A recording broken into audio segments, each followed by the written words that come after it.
Today, I'm going to talk about dealing with competition anxiety and nerves, as well as setbacks in your training. Hey guys, welcome back to another Q&A. I'm Paul Federici, BJJ black belt under PJ O'Sullivan out of Pura BJJ. A great question this week, but before we get to that, please take a second, as always, to click the subscribe button below. Please turn notifications on, click the bell icon, that way you'll know every time I release a new video. Please share it, please give it a like if you enjoy the content. I'd really appreciate that. So this week, Marco asks, how do I deal with competition nerves and anxiety, as well as coming back from a setback in training and or competition? This is a great question because I think it's something that we all experience, that we all go through. And to be honest, anxiety has been a major issue for me on and off the mats my entire life. Some of the content I'm going to deal with in this video, I kind of already addressed in a mental health video that I recently put out. So if you haven't seen that, I'm going to leave a link in the description box below. Some of this content is also going to deal with a video about dealing with your ego in the training room as well. Again, I'm going to leave a link below so you can check that out. I'll try not to be repetitive, but some of the concepts, ideas, and tips are going to overlap a little bit. But in those videos, I've talked about sort of dealing with my own sort of issues in terms of not necessarily just competition, but in training and in life in general. So anxiety to me has been a major factor and a major problem for me in tournaments and competitions in the past and in training. So I totally understand where you're coming from, and I don't think it's unusual in the least bit. I think people that don't even have mental health issues struggle with competition in particular because you're really putting yourself out there. You're competing in front of family and in friends and training partners, and there's something at stake. And so I don't think it's unusual for you to feel that way. And in my opinion, I have a lot of respect for people that get out there and do it, because win or lose, I know that it's difficult, and everybody that does it understands that it's difficult. So the first thing I would say is, don't feel like there's anything wrong with you, okay? That's totally natural. It's totally normal. And hopefully by sharing some of my thoughts and experiences that I've dealt with, you can, maybe incorporate that into some of your game as well. I've competed a lot on and off over the years at a variety of different weight classes. And, I know that nerves have held me back pretty significantly. I'm somebody that has, I've had a panic disorder, I have OCD, generalized anxiety. So my baseline level of anxiety tends to be pretty high as it is. It's something that I've learned to deal with a little bit better as I've gotten older. Definitely, I've learned some tips and tools. But when it gets, when you put something serious like a competition in the mix, suddenly my already high baseline of anxiety gets even higher. So the one thing I would say is that some anxiety to a certain degree is good.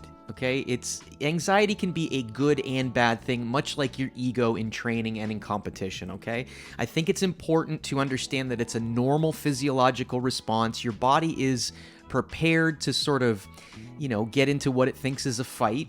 And so there's going to be this kind of fight or flight aspect going on in your brain. And so you're going to get adrenaline, you're going to get nerves and butterflies. So that part's completely normal. But like I said in my video about dealing with ego, I think you have to let anxiety sort of light a fire, so to speak, but you can't let it burn the house down, okay? So you want to have that anxiety, because without it, you wouldn't be motivated to train, you wouldn't care, you wouldn't be ready to put the work in and make the sacrifices that are necessary to do well in competition. So don't think that you are going to get to a point where you're totally anxiety free, okay? I don't think that that's even a state that you should strive to be in. I think it's about getting it into that optimal zone where you can perform and function at your best. I listened to a podcast called the Matt Burn Podcast with Josh Hinger and Keenan Cornelius, and even Keenan Cornelius, who has won, so many titles and events, one of the biggest names in the sport, he talks about how he still dislikes the nerves of competition, still experiences the anxiety, and he does it mostly because he needs to sort of get out there and sort of validate and prove under pressure that his techniques work. Okay, so if somebody like Keenan Cornelius is struggling and still feeling that after easily a decade plus in the sport of competition, don't expect yourself to suddenly become, this stone cold ice water in the veins kind of guy, okay? It's just not going to happen. So the first tip that I would give you is to say that frequency is your friend, okay? Well, what do I mean by that is you can't expect to just do a random tournament once a year, twice a year, or on short notice and expect to do well. You're setting yourself up for failure if that's your plan, okay? If you're serious about wanting to compete and get better at competition, you should really sit down, look at the schedule of tournaments that are coming up, plot out several in a year, and prepare yourself to do them, okay? Because I always say that tournaments are like public speaking. It's a very anxiety-provoking, but the more you do it, the more you expose yourself to that stressor, there's a desensitization effect that happens, okay? And it starts to feel a bit more normal, okay? The people that do well in tournaments, they are often regular competitors. They're almost at every tournament, whether they're competing or coaching. They're familiar with the atmosphere. They know what to expect, okay?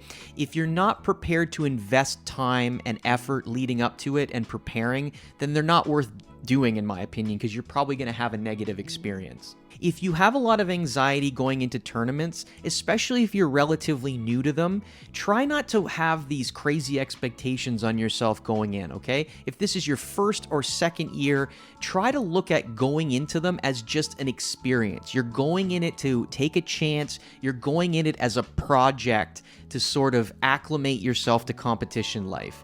Learning to compete is in and of itself a skill, okay? So you could spend all the time on the mats that you want in your gym, but if you never go into this sort of foreign ground of a competition in a random school gym somewhere with people you're not familiar with, it's going to be much more difficult, okay? So doing something a lot, repetition is going to help you understand the game. It's going to help you understand the ins and outs of competition.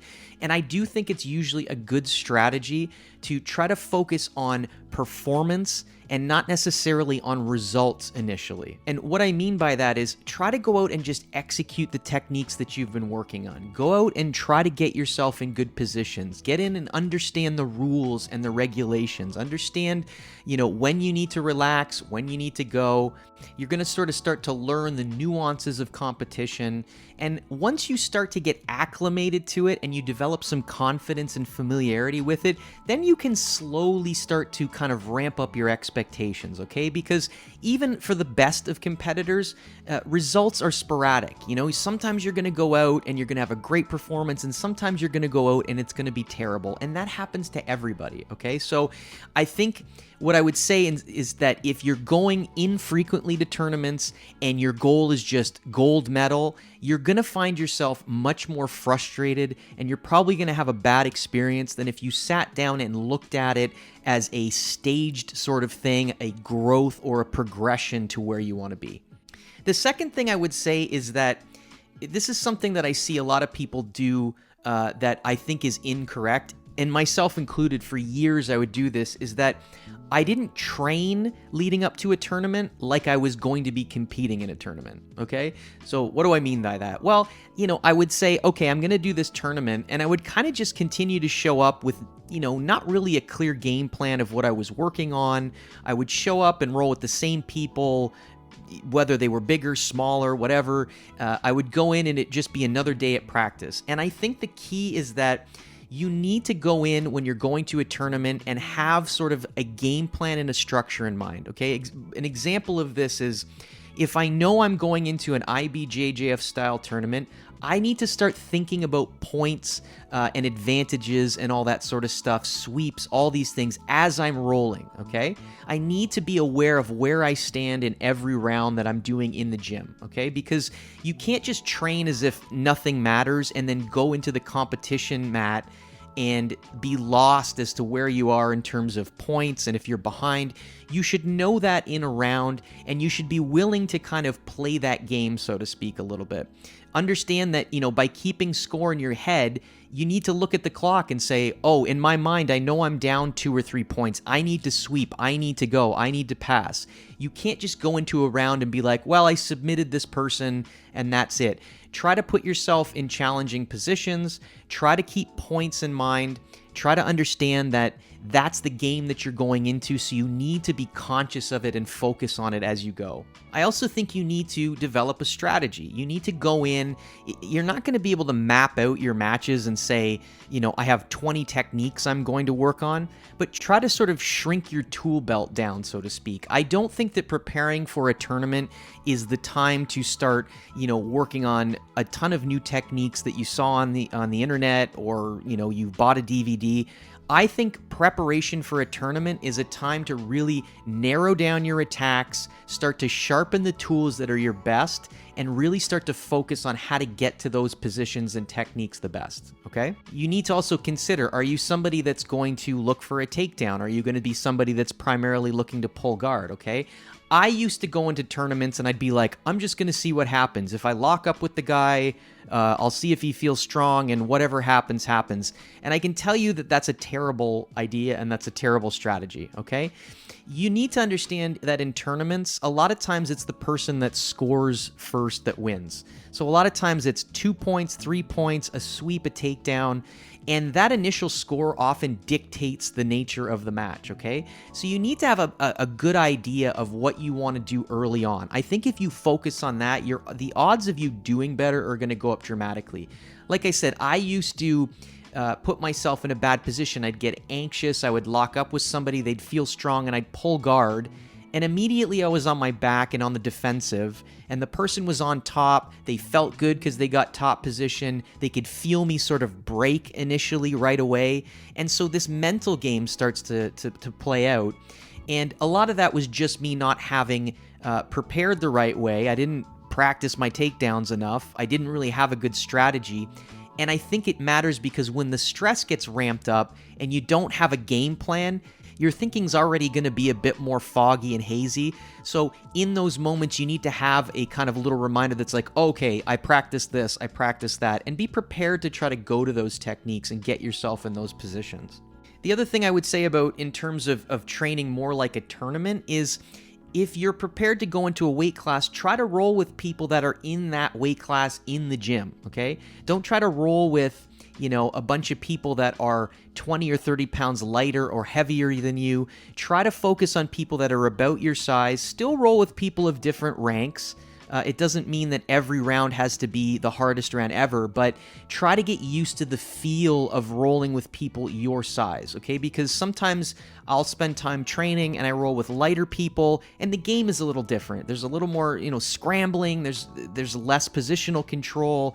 There's, their game is more technical. It's different sort of things play out. But as you go up in the weight divisions, if you're a heavier guy, for example, it might be a little slower, a little more methodical. The people might be stronger. So you want to be prepared for sort of the physicality and the technical style of the jiu-jitsu that you're preparing to go into, okay? The one thing that I love that Rory McDonald did at Parabellum that really helped me is he sort of did like a mock tournament day. He actually had us come in. He said, you're going to get 2 or 3 matches, and he would make us kind of wait around for 10 or 15 minutes, do a little warm-up, and get ready to go. And it sort of provoked anxiety. All the students would kind of watch us as we did our matches. We were supposed to keep track and keep score. We had a referee.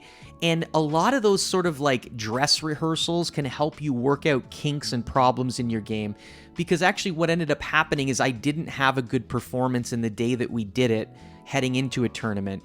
And I was really discouraged when I went home, but it also helped me realize a lot of mistakes that I made, mentally, technically, physically. And because of that, I already had that in mind going into the tournament. And when I actually competed, I did incredibly well because I already knew some of the problems that I had to fix, okay? So try to maybe get some training partners or your coach to do sort of a dress rehearsal or a mock in-house tournament closer to it.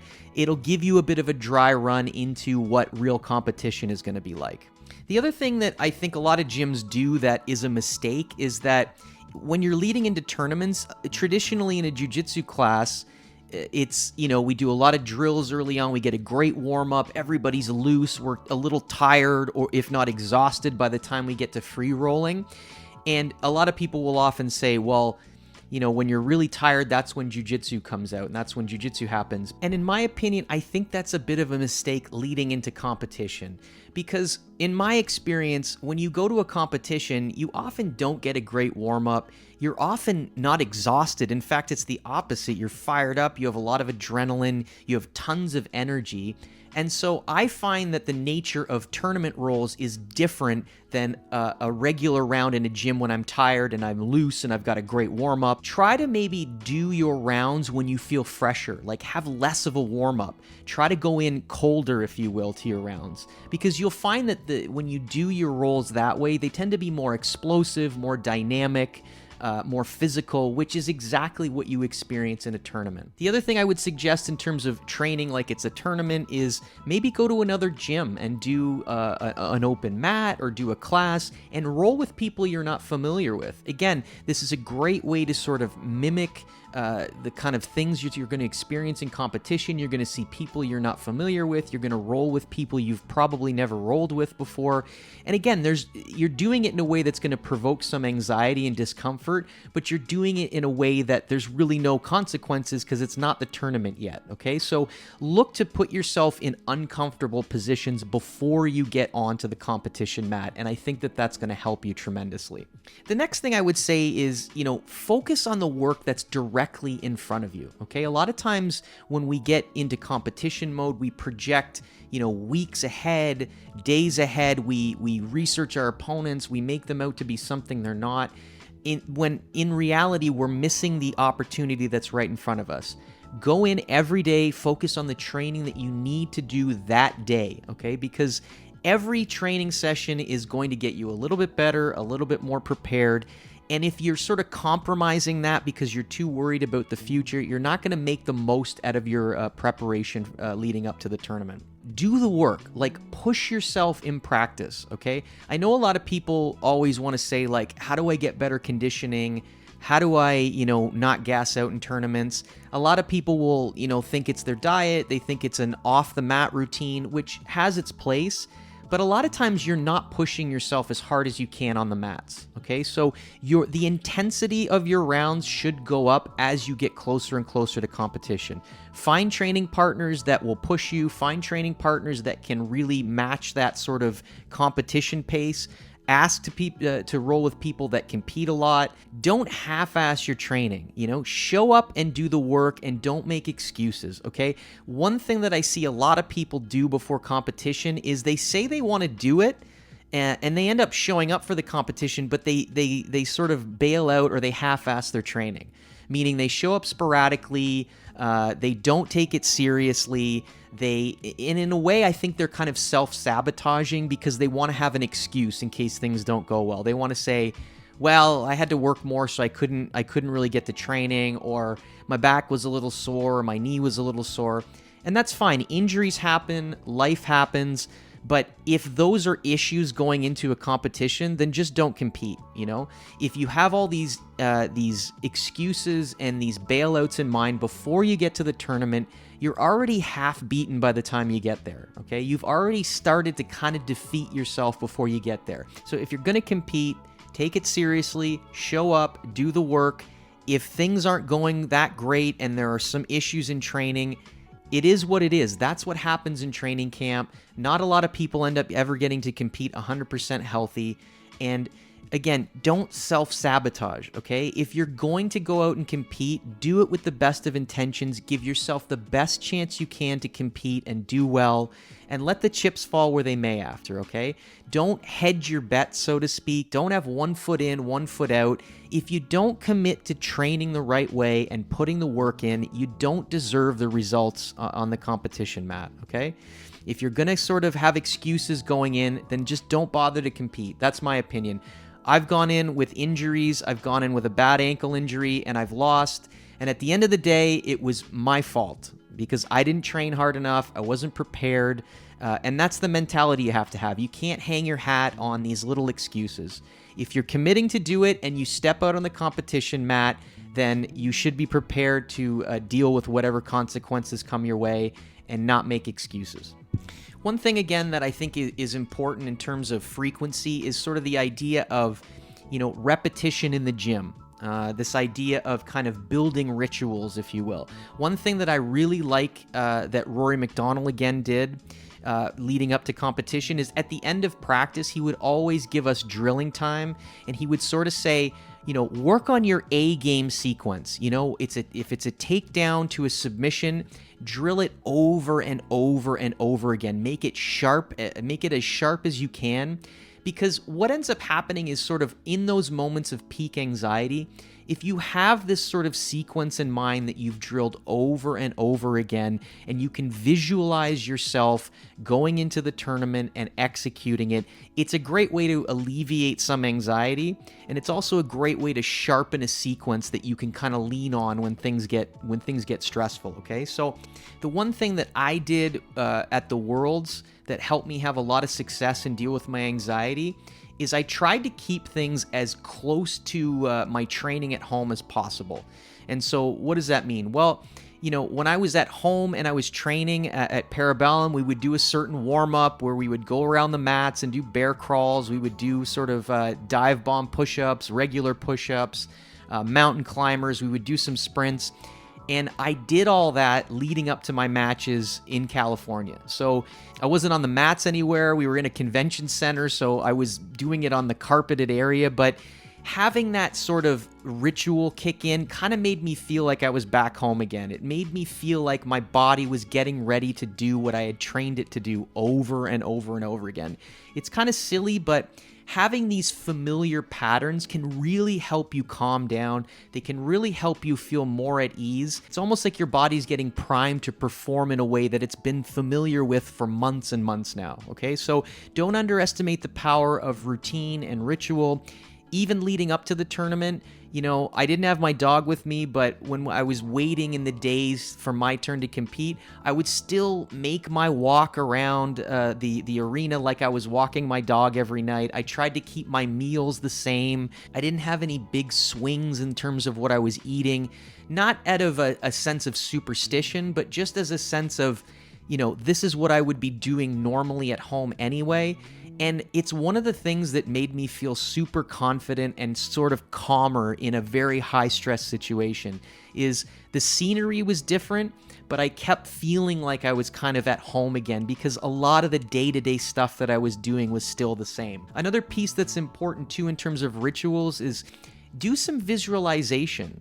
This is kind of a technique that a lot of athletes do. It doesn't have to be extensive, but try to close your eyes, imagine yourself on the mats, imagine the sounds, the smells, the people, feeling the mats on your toes, kind of all these sorts of things, and sort of play out a positive winning scenario in your mind. You can do it a couple times a day. I find I was doing it more as I was getting ready and leading up to competition because my anxiety was going to get higher. But I would sort of close my eyes and I would picture sort of the sequence going my way. I would picture winning the match. I would picture having my hand raised. Even in California, I would go and I would walk at night and I would go to the arena and I would look at I would look at the podium and I would imagine myself on the podium. And again, it's just these little things that when it ends up happening in real life, it sort of feels like you've been there already. It kind of feels like you've been in the arena. It feels like you've been in the match, that you've locked up with your opponent. It doesn't have to be these long, drawn-out things, but 10 minutes a day, 15 minutes a day broken up in a couple sessions.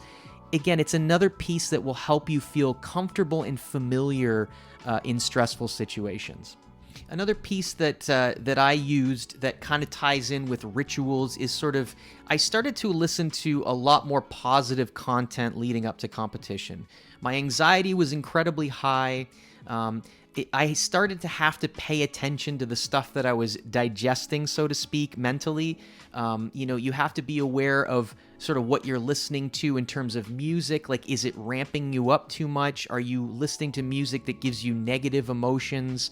Are you listening to things that are dark or depressing? You want to be careful about the stuff that you're sort of putting in your body, from your eyes and your ears, so to speak. So I would try to listen to things like motivational speeches. I would take, quotes. I broke up some quotes from Jordan Peterson and put them together. I had some movie quotes. I had some sort of inspirational talks from people like, David Goggins. There was a speech from Matthew McConaughey that I had that I found really, it just sort of hit me the right way. And I would listen to these things over and over again when I was going for walks, when I was driving to the gym, when I was coming home from the gym. And again, I found that it was kind of reprogramming my subconscious to a certain degree, okay? Because I tend to be a very self-deprecating person. It's easy for my mind to be very pessimistic, very negative towards myself, towards situations, towards life. And if you're not careful about the subconscious stuff that's brewing underneath your conscious mind, I mentioned this in a previous video, but it can kind of manifest itself in self-defeating behaviors, in negative behaviors. So I found that I was listening to these things, especially in times of stress. And again, in California, leading up to my match in the Worlds, in my matches, I was listening to this stuff, as I was weighing in. I was listening to it during my warm-ups. I was listening to it between matches. And again, it put me in a familiar frame of mind. It made me feel like I was driving home from Parabellum. It made me feel like I was driving home from Pura, because I had listened to it in the car. I'd listened to it walking to the gym, leaving the gym. And it just put me at ease. It gave me a different perspective. It made me feel like, everything was going to be all right no matter what, It made me feel more optimistic about my life. It made me feel more positive that I was taking chances, that I was going out there pursuing things that I wanted. And so don't underestimate how powerful things can be just from listening to a positive quote, a positive speaker. Again, it doesn't have to be over the top, but these little things, you'd be surprised at how far they can go in terms of not only sort of calming your anxiety, but also sort of putting you in a new frame of mind. So you need to find things that kind of soothe you, so to speak. You need to find content, music, videos, speeches that motivate you and inspire you in the right way. You don't want stuff that's aggressive all the time, that's going to pump you up and get your anxiety going. You want to have those moments if you need them to get through workouts or whatnot. But on your downtime, you need to find stuff that can help, bring the anxiety down, bring the heart rate down. You'll be able to sleep better at night. You'll be able to recover better. Again, I use sort of these motivational speeches. Oftentimes I would turn to stand-up comedians on Spotify if I was especially stressed because, as I mentioned in my mental health video, laughter is a great tool to help you cope with all kinds of stressful and difficult situations. Because at the end of the day, we can all laugh at ourselves, we can all laugh at the situation, and I do think it's a very healthy way to overcome sort of setbacks in your life. So find things that bring out the positive side in you, bring out sort of a calm side in you, and don't always rely on stuff that gets you amped up, okay? That has its time and its place, but it shouldn't be what you go to all the time, especially if you're somebody that's an anxious person. That's just going to add fuel to the fire, and it's going to make your experience more unpleasant, in my opinion, and I do think it will affect your performance negatively. Again, this is kind of something that, a lot of people talk about, but it's important to be mindful of your breathing as well in tournaments and leading up to tournaments. I think as we get more anxious, our heart rate goes up, our breathing tends to be shallower, it tends to be faster, and that's sort of a negative feedback loop. It's kind of just feeding more of the anxiety. So it's always good to take big, slow breaths in, breathe in for 4 or 5 seconds, hold your breath for 4 or 5 seconds, and release it slowly for 4 or 5 seconds, and then hold it at the end with very little breath for 4 or 5 seconds. And it sort of starts to really calm your heart rate down, and you can do this over and over and over again. And breathing, I think, helps you become more mindful. It helps you focus kind of more on the moment. As your breathing slows down, try to become more aware of where you are right now. It's easy to say, but try not to worry so much about the future. Try to get yourself into a positive place. And a piece that I mentioned in the other video, especially when it comes to being mindful, is don't beat yourself up for having negative emotions, okay? You're going to have them. They're going to come in and out of your mind. There's nothing wrong with that. That's totally normal. And if you beat yourself up for having them and try to force them out, it just makes them worse. So, again, I mentioned this in the sort of mental health video, but try to get to a point where you can breathe, you can be in the moment, and you can almost observe your emotions coming and going, okay? Just because something feels real in the moment doesn't mean that it is. It doesn't mean you have to act on it, okay? You might feel terrified. You might think you're going to get destroyed. But, I've had those emotions and gone out and had the best performances of my life. Whereas sometimes I've gone out and I thought, I'm going to do great, and I felt awesome, and then I got my ass kicked. So just because you feel like you're not going to do well or you feel scared doesn't mean you're going to perform that way, okay? Lean on your preparation, lean on all these other things I've mentioned, and I think these techniques are going to help you. The other thing I'll say that's super important is you got to have a healthy perspective going into tournaments, okay? I think a lot of times what feeds the negativity and the fear and the anxiety is that we're afraid we're going to look stupid, we're afraid we're going to embarrass ourselves, we're afraid that we're going to let our coach down, or all these kinds of things. And the reality is that most of the time, we're our own worst critics here. We judge our performances far more negatively than other people do. I hate to break it to you, but at the end of the day, a lot of people don't care. A lot of people, especially when they're competing, they're too busy worried about their own anxiety and their own performances. I've had tournaments where I performed terribly and I went back to the gym and people weren't shitting on me. The coach, had some suggestions and it was right back to regular training. And then I've had tournaments where I've had the best performance of my life and people pat you on the back for 5 minutes and then it's back to regular training. It's all just a giant process to improve. And really the people you should care about in your life are going to be proud of you for going out there and taking a chance, especially the people that have competed. They know how hard it is. They know it's difficult. And you should be, proud of yourself and pat yourself on the back for doing something that only a very small percentage of people do. Okay, so you could go out there and get choked unconscious, or you could go out and get and win a gold medal. And I guarantee you, 3 or 4 days later, a week later, nobody gives a shit. And sometimes that's a good thing and sometimes it's a bad thing. Sometimes you think, I'm going to win this tournament and everyone's going to love me and I'm going to be, revered. And it's just, a lot of times people don't care. They move on. And in 2 months from now, nobody remembers. It's a what have you done for me lately kind of thing competing. If you've done well lately, great. If you had a bad performance, great. But the next time you go out, it's always a chance to redeem yourself, okay? So, in wrapping up, a lot of this ties into dealing with setback is perspective, okay? So there was a speech that I mentioned in sort of my mental health video from Rich Franklin where he talks about, selective amnesia, okay? If you're going to be a competitor or if you're going to do martial arts, Brazilian Jiu-Jitsu, mixed martial arts, these are incredibly difficult sports and you're going to fail, okay? Everybody fails. World champions fail in training. World champions have terrible performances. It's part of the cost of doing business in a difficult sport. You kind of have to make peace with that. So what I mean by selective amnesia is that, understand that you need to sort of focus on the things that went well in a given tournament, a given round, and you got to forget about the rest, okay? You got to take what's good and what's positive, and with the negative stuff, you need to figure out what you did wrong, let it guide you, let it teach you, but then forget about the rest. Just move on, remember the good things, try to forget the negative stuff, and just move on. One foot in front of the other. Just dust yourself off, get back up, and try again. And again, that's the best any of us can do. If you're really bummed out, with a particular performance and it's really rattling you, then maybe take a little bit of downtime, right? Sometimes I've gone and had bad tournaments and I just was like, the thought of training just made me nauseous. But take a short period of time off, okay? Take maybe a few days to a week off, refresh, get away from it, but don't take too long, because the longer you get away from the mats, I'm telling you, the harder it's going to be to get back on the mats, okay? And you don't want to let a defeat or a sour experience push you away from the sport.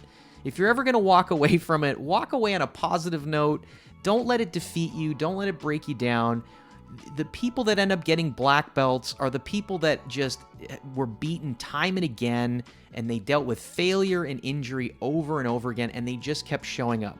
That's been the story of my life, okay? I'm nothing special on the mats. I've struggled my whole life.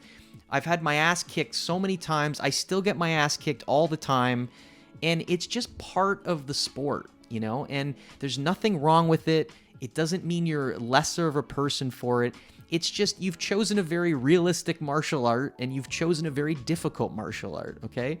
So like I said, let the failure guide you, and by that I mean have a game plan when you come back. If you got into a tournament and you had success with some sweeps, but you suck at takedowns, then the failure should guide you towards the things that you did poorly, okay?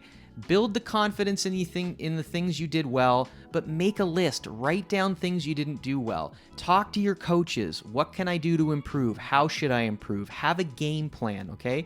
Failure really only is a negative thing if you just disregard it and you run through the stop sign and you just keep making the same mistakes. Learn from it, get a game plan, and that's just the process of improving, and it's never going to end. I don't care what belt you get to, it's the same process, just with different opponents at a different level. Again, a piece that I mentioned in another video is, and I'm going to put this picture up again because I love it, it's this idea that, you know, progress isn't linear. So in this picture, it's you know, on one side is an arrow that's straight, and that's what everybody thinks success and progress is. And on the other side, it's an arrow that's kind of moving a bit forward, and then it's a jumbled mess in the middle, and then the arrow finds its way out the other side. And that's what progress and success really is. It's a fucking nightmare, okay? It's not it's not a each session is better than the last kind of equation, okay? Like I said in the last video, you're going to go forward 2 steps, then you're going to go backwards, then you're going to go left, then you're going to go right, then you're going to go back, and then you're going to go forward. And a lot of times I find I have a breakthrough right after a period of time where I literally thought I was getting worse and I was getting frustrated. Sometimes it takes those periods where you feel like you're getting worse to make a breakthrough. It sounds completely counterintuitive, and to a degree it is, but it's sort of the reality of it, okay? If everybody got better every training session, that you'd have people that were black belts and amazing jiu-jitsu athletes in 2 years, okay? So you're going to have a lot of sort of great periods, you're going to have a lot of stagnant periods, and you're going to have a lot of in-between periods, okay? So just understand that that's normal and part of the process. So the last thing I'll say is, you know, you got to understand that, you know, training is a marathon. It's not a sprint. It's a long game. You got to have the long game in mind. And at the end of the day, if training or if competing is something that really you despise doing, then you don't have to do it. You know, like if training is what you love and competing just is something that makes you want to quit the sport, then consider putting competing on the back burner. Maybe, you know, spend time in the gym and just put in some years of trying to improve on the mats, you know, because it's a long game, you want to be doing this for the long haul. So try to do the things that you really enjoy about it, okay? You don't have to compete. It's not mandatory. I suggest people do it or at least try it because I do think it's a great accelerator for jiu-jitsu in terms of making progress. But if you feel super defeated by competition, then just consider pumping the brakes on it for a while, you know? Take stock of what you want to do. Just think about what makes you happy in jiu-jitsu, what your goals are. If you're just there to, you know, be fit and get better, then you don't have to compete. I've met plenty of unbelievable jiu-jitsu practitioners that only did maybe a couple competitions because they don't want to do it. They don't enjoy it. It's not for them.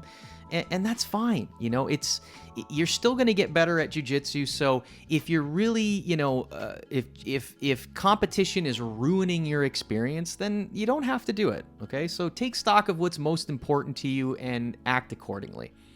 All right, guys. So that is another long ass video on my thoughts on, you know, dealing with competition anxiety, dealing with setbacks.